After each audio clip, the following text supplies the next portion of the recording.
to commence this kind of engagements late, and we understand how busy party leaders are. So having said that, I want to say that it's my pleasure to welcome the chairman and other leaders of political parties to this meeting. This is our first meeting since the conclusion of the 2023 general election and the fifth engagement with stakeholders in the last 3 weeks in our effort to review the conduct of the election. You may recall that we met with our resident electoral commissioners on 4th July 2023, followed by a meeting with our electoral officers and transport unions on 19th July 2023. And only yesterday, 24th July 2023, the Commission met with civil society organizations. More stakeholder engagements are planned in the next couple of weeks. Our intention is to focus on the elections by way of introspection, stock-taking, review, and evaluation. The Commission is convinced that engaging with stakeholders is one of the best ways to learn lessons and continue to improve elections and the electoral process in Nigeria. Let me therefore seize this opportunity to welcome those who are attending this meeting for the first time as leaders of political parties. In particular, I would like to welcome the chairman of the Youth Party, the YP.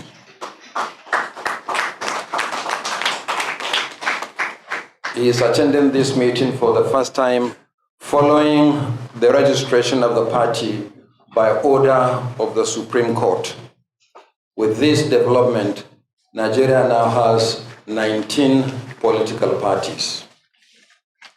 But let me also on this note welcome those who may not be attending the meeting for the first time, but they are attending for the first time in their substantive or acting capacities. So let me recognize Barrister Sly, the new chairman of the All Progressive Grand Alliance, APGA. Let me also welcome the acting national chairman of the All Progressives Congress, Abubakar Kyari. He used to come here on oversight as chairman of the Senate Committee on INEC. Now our paths don't cross. He's on the other side. Yeah, welcome. Let me also welcome the representative of the acting chairman of the People's Democratic Party, Umar Bature. And finally, the acting chairman of the new Nigeria People's Party, the NNPP, Abba Ali. So now is the season of acting chairman, only one substantive. So you are welcome to this meeting. For the 2023 general election, political parties played a leading role in the election and the electoral process. Collectively, parties sponsored 36 presidential candidates and their running mates, 837 governorship candidates and their running mates, 1,100 senatorial candidates, 3,127 candidates for federal constituencies, that is House of Representatives, and 10,231 candidates for state assembly constituencies. For the 2023 general election, political parties played a leading role in the election and the electoral process. Collectively, parties sponsored 36 presidential candidates and their running mates, 837 governorship candidates and their running mates, 1,100 senatorial candidates, 3,127 candidates for federal constituencies, that is House of Representatives, and 10,231 candidates for State Assembly constituencies. The Commission also printed identity cards for 1.6 million polling and collation agents nominated by political parties to represent them at polling units and collation centers. And following the conclusion of the election, 7 political parties won senatorial seats, 8 parties in the House of Representatives, and there are 9 parties occupying seats in the various state houses of assembly.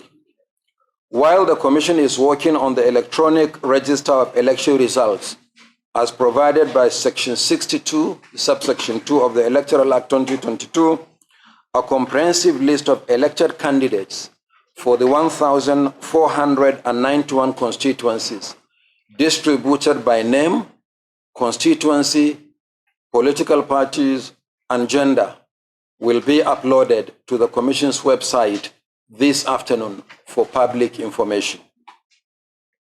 The Commission appreciates the role of political parties through the Inter-Party Advisory Council, IPAC, and their roles are varied, ranging from voter education within the limits of available resources to off-cycle and general elections. The robust engagement with IPAC with the National Assembly contributed to the 4th and 5th alterations to the 1999 Constitution of the Federal Republic of Nigeria as amended, and the enactment of the Electoral Act 2022. Working in partnership with us, political parties also supported the expansion of voter access to polling units and many innovations introduced by the Commission, including the online pre-registration of voters, nomination of candidates, and the accreditation of party agents. Parties also supported the Commission's effort to deepen the use of technology in voter accreditation and result management, as well as the provision of assistive devices in aid of persons with disability during elections. However, the Commission is aware that while there are many positive developments from the 2023 general election, there were challenges encountered which must be addressed. The Commission is aware that many aspects of the electoral process are currently being litigated in the various election petition tribunals. Nevertheless, we must review them broadly without touching on the merits of the cases in court. Our hope is that at the end of the review process, a comprehensive report will be prepared that will serve as a basis for further engagement with stakeholders, focusing on specific actions necessary for the improvement of future elections and electoral activities. As we review the general election, we also need to focus our attention on the forthcoming by-elections and the 3 off-cycle governorship elections in Bayelsa, Imo, and Kogi states. For the Commission, we are looking at some of the lessons learned from the general election to improve our performance in the forthcoming elections. We are focusing, among other issues, on election technology, recruitment and training of ad hoc staff, the conduct of some of our regular and ad hoc officials, security issues, logistics, in particular our relationship with service providers and the transport unions. I also appeal to party leaders for similar introspection on the conduct of their candidates and their supporters. The use of thugs during elections to harass election officials, intimidate voters, and disrupt processes, sometimes resulting in the destruction of election materials or even worse, must be addressed. Campaign in public by parties and candidates in the 3 states of Bayelsa, Imo, and Kogi commenced on the 14th of July as provided by the timetable and schedule of activities for the governorship elections. Sadly, there are already disturbing reports of clashes between opposing parties with claims and counterclaims of innocence or culpability. These claims help no one. Call your supporters to order. At the same time, I must also acknowledge the perennial complaints from some political parties that the power of incumbency is used in some states to restrain some parties and candidates from access to public facilities for media campaigns and outdoor advertising through exorbitant fees or outright denial. This often leads to the mutual destruction of advertising materials such as billboards, resulting in altercation and violence involving supporters of opposing political parties. This matter will be discussed at the next meeting of the Interagency Consultative Committee on Election Security, scheduled to hold on Friday this week. But I would also like to advise political parties to seize the opportunity of the provisions of the law. Any state where the power of incumbency is used to deny other political parties or candidates access to public or state facilities for the purpose of campaign is a violation of the Electoral Act. And therefore, parties, in addition to what INEC is going to do through the security agencies and by engaging directly with states involved, parties should seek for legal redress to test that provision of the law. I have been saying so consistently that in addition to what we do, there must be litigation. Denial of access to state facilities for political parties to campaign is a violation of the law, and is a violation that should not be tolerated. There shouldn't be reward for bad behavior. And political parties are here. Some of the states where you deny your colleagues sitting around this table access are states controlled by you. So please also join through IPAC in speaking to the leadership of the states where such situations arise.